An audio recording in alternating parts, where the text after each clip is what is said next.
नमस्कार मीडिया के बंधुओं, लगातार सरकार बदलने के उपरांत बिहार सरकार के मुख्यमंत्री और उनके साथ सहयोगी कई मंत्रियों के द्वारा बिहार में जांच के नाम पर गीदड़ भभकी देने का लगातार सरकार के लोगों के द्वारा कुत्सित मानसिकता का परिचायक है।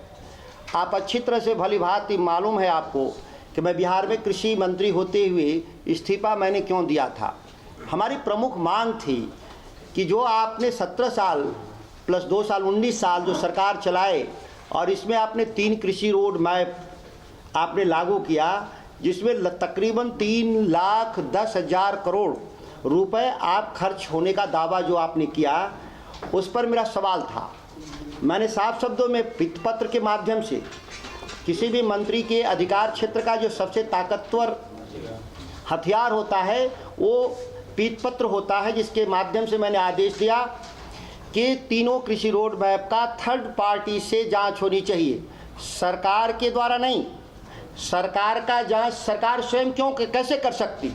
स्वाभाविक है कि उस जांच का कोई मतलब नहीं, थर्ड पार्टी। और याद करिए कि इस बिहार में एक ही बार नीतीश कुमार ने थर्ड पार्टी जांच का आदेश दिया था, बालिका गृह कांड को लेकर के टिस्ट ने जांच किया और तब पूरे व्यापक पैमाने पर लोगों को पता चला कि किस तरह से बिहार में प्रशासन की लापरवाही से पूरा एक सिंडिकेट काम कर रहा था और जिसमें बहुत सारे लोग दोषी पाए गए और जेल गए। सच यह भी है कि आज जांच अधूरी रही, दंड अधूरा रहा, बाकी बड़ी मछलियां बच गई थी। उसी तरह से इस मामले में भी मेरा कहना था कि थर्ड पार्टी से जांच होना चाहिए। आखिर नीतीश कुमार जी बिहार के मुख्यमंत्री के नाते आपने जांच क्यों नहीं होने दिया? जाहिर है कि जांच जब भी होगा इसका गले में जो फंदा मुख्यमंत्री नीतीश कुमार तक जाएगा, क्योंकि उनकी महत्वाकांक्षी परियोजना है, उनके नेतृत्व में यह परियोजनाएं शुरू की गई थी। परिणाम क्या है सबके सामने? बिहार में पिछले एक दशक में 3,10,000 करोड़ के निवेश के बाद भी उत्पादन घटा है, उत्पादन घटा है। बेंचमार्क मैंने विस्तृत रूप से इस नोट में लिखा भी है कि किस वर्ष किस फसल का उत्पादन आपका घटा है।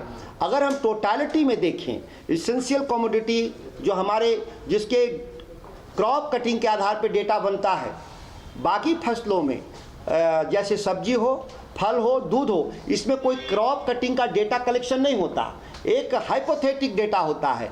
लेकिन जिसमें क्रॉप कटिंग के जरिए डेटा है उसमें 1 लाख टन का उत्पादन घटा है। सवाल पैदा होता है कि 3,10,000 करोड़ रुपए गए कहाँ?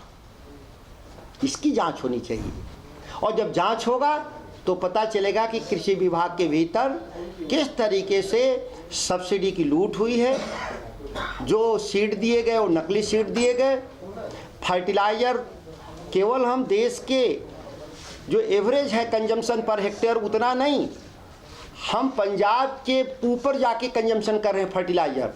और हम धान का उत्पादन, गेहूं का उत्पादन क्या कर रहे हैं? प्रति हेक्टेयर प्रोडक्टिविटी देखा जाए तो पंजाब के मुकाबले आधी हमारी रह गई।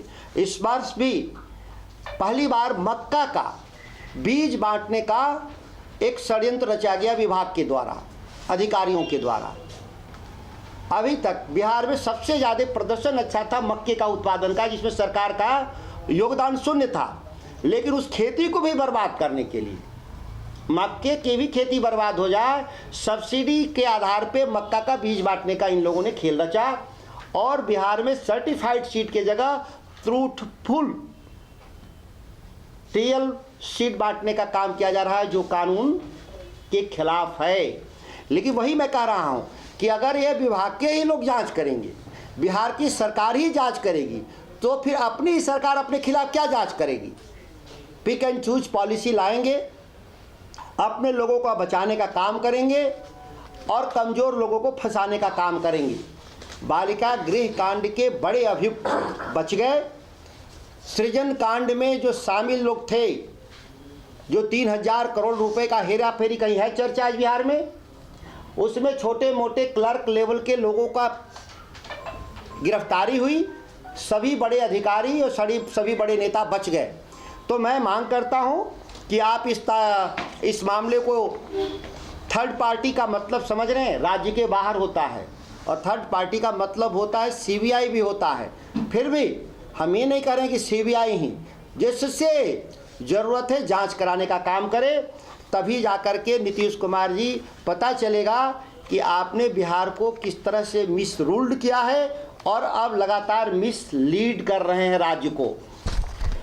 जो 3,10,000 करोड़ का ये दावा करते हैं, उस 3,10,000 करोड़ में कृषि क्षेत्र में केवल, ध्यान दीजिए, कृषि रोड मैप है, और कृषि क्षेत्र में या कृषि क्षेत्र से संबंधित क्षेत्र, वो गन्ना हो, सहकारिता हो, या पशु एवं मत्स्य पालन हो, या इस तरह के डिपार्टमेंट जो कृषि से संबंधित विभाग हैं, उसमें मात्र बजट का 28%, 3,10,000 करोड़ में मुश्किल से 1,00,000 करोड़ का निवेश कृषि क्षेत्र में है।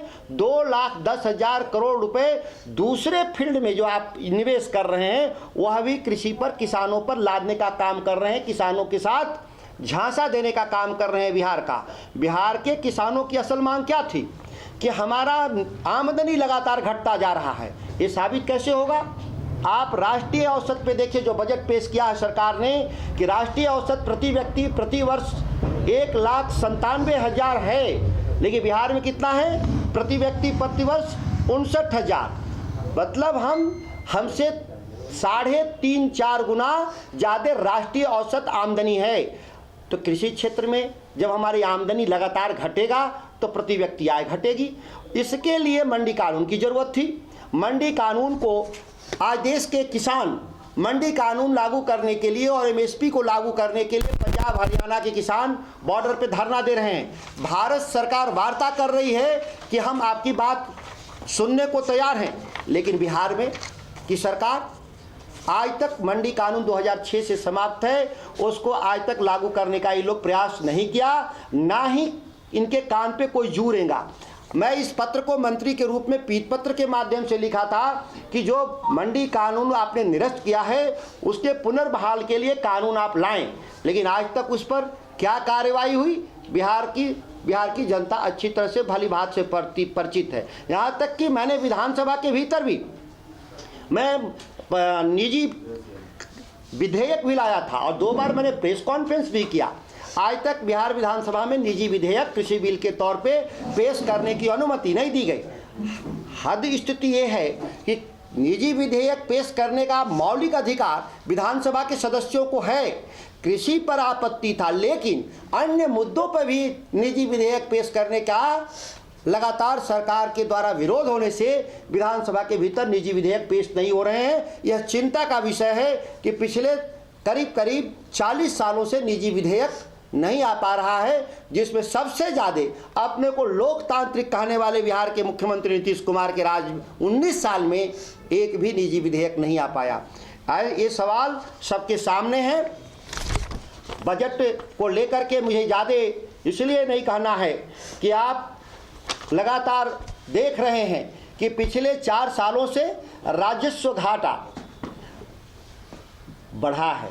राजस्व घाटा बढ़ा नहीं, जो राज्य 2004 में आदरणीय मुख्यमंत्री हमारी तत्कालीन राबड़ी देवी के सरकार के अंतिम कालखंड में राजस्व अधिशेष वाला राज्य, पिछले 4 साल से राजस्व डेफिसिट घाटे का शुरू हो गया, और जिसका परिणाम क्या निकल रहा है कि पूरे राज्य का राजकोषीय व्यवस्था चरमराता जा रहा है। जीडीपी का 3.5% से ज़्यादा हमारा घाटा नहीं होना चाहिए। हमारा पिछली बार 6% था, इस बार अनुमानित ये लोग कहे हैं कि 9% रहेगा। जो हमारे देश में बने हुए कानून कि कोई भी राज्य 3.5% से ज़्यादा राजस्व घाटा नहीं कर सकता, राजकोषीय घाटा, लेकिन बिहार में आज 9% पे पहुंच गया। नीतीश कुमार के नेतृत्व में यह सबसे बड़ी विफलता है और इस पर एक गंभीर चर्चा की आवश्यकता है बिहार के लोगों के, बुद्धिजीवियों, मीडिया के कर्मियों में और विधानसभा के भीतर भी। लेकिन मुझे उम्मीद नहीं है कि नीतीश कुमार अपनी विफलताओं पर कोई भी बहस को होने देंगे। आप जिस तरह की जांच चाह रहे हैं, निष्पक्षता से अगर होती है तो कौन लोग दोषी होंगे? इसमें सबसे सबसे प्रमुख रूप से दोषी साबित होंगे बिहार के मुख्यमंत्री, क्योंकि यह सभी निर्णय उनके स्तर पर लिए गए हैं।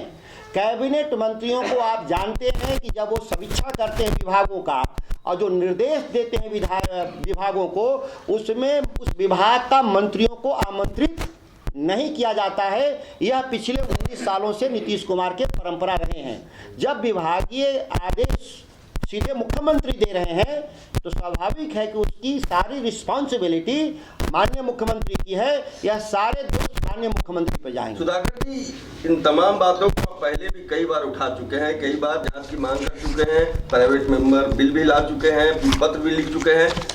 आपने कहा था कि आपकी मांगे नहीं मानी जाएगी तो आप गांधी मैदान में बड़ा आंदोलन इसके लिए करेंगे। आगे की क्या रणनीति है?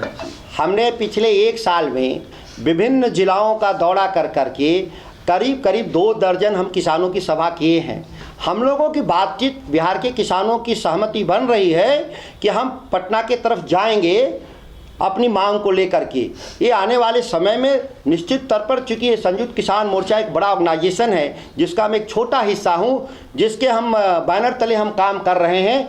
जो ही हमारी सहमति बनेगी, चूँकि अभी लगातार दिल्ली सरकार के खिलाफ एक बड़ी मुहिम चल रहा है संयुक्त किसान मोर्चा का, तो एक बड़ी लड़ाई के साथ ही बिहार की भी लड़ाई लड़ी जाएगी। हमारे आदरणीय नेता राकेश टिकैत ने भी इसका सही जवाब दिया था।